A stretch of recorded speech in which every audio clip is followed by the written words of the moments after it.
President Trump right now is a man in full. Is that Forrest still up? Yes. Let's go to Forrest real quickly. We only got a couple minutes, but part of what he talked about, he signed tariffs for 25% on steel and aluminum, but he also alluded to this headline in the Financial Times: U.S. and China set for trade war.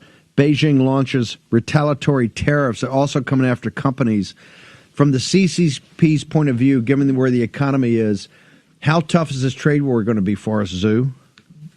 Hi, thank you, Steve, for having me here. First of all, happy Chinese New Year. This is our Chinese New Year. It's not good for Chinese Communist Party, that's for sure, because the economy is in decline, and the raising unemployment and the living cost is so high.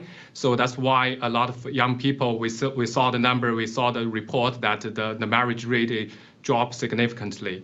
And I don't think this trade war, they will last long for Chinese Communist Party, because right now, Chinese young people cannot afford the marriage. The Chinese enters into this era that people has low desire or no desire.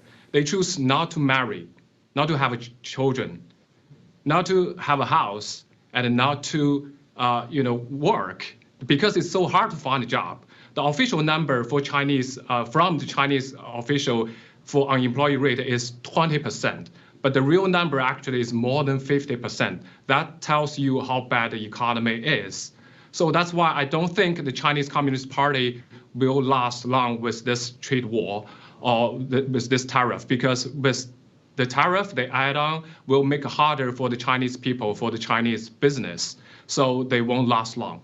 And also, I think Mr. Trump's tariff add on the Chinese Communist Party is going to be, in long term, is good for the U.S. people, for the Laobaixing here, because they will bring the manufacturing back and also cut the tie with Chinese Communist Party. Because Chinese Communist Party, using their supply chain, using their so-called marketing to corrupt, to blackmail all the CEOs and companies here in the U.S., they use all the capitals they gain from the U.S. capital market to corrupt officials, CEOs in this country. They also do the propaganda in this country. So that's why I think this action, the tariff adding on to the Chinese Communist Party, is going to be good for both of the Chinese people and the U.S. people, because the Chinese people already suffered for 70 years. Now the young generation cannot even afford house in China. Let me give you things in perspective.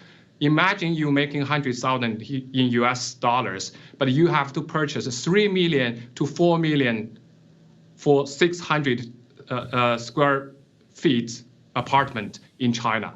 That's how much cost for people. It's not sustainable. Wow. People are already aware of that. Wow. There is a saying in China about 6 wallet, because in order to afford one apartment, you have to pay from your own pocket, your wife's pocket, your wife's parents, and your parents. That 6 pocket has to pull in for the down payment in order for you to purchase the apartment. So right now, I think this tariff in long term is good for Chinese people, because we want to take down the Chinese Communist Party. I think to overthrow the Chinese Communist Party, we have to cut all the ties. We talked about this a long time ago, decouple economically, technologically with Chinese Communist Party. That will bring down the Chinese Communist Party. Eventually, that's good for the Chinese people and the U.S. Laobaixing. I think President Trump was talking. Yeah. Yes. President Trump was talking about the retaliatory tariffs. We've got to go. I'm going to have you back on tomorrow because I want to talk about the demographic explosion that's tied to this. But an outright trade war starting between Beijing and Washington, D.C., as memorialized in the Financial Times. Forrest, where do people go to find out more about the new federal state of China, those brave Laobaixing that stand in opposition to this murderous dictatorship, sir? Yes, you can find us on Gather, and which is NFSC TV and NFSC Speaks. You can also find us on the X. Thank you, brother. See you tomorrow.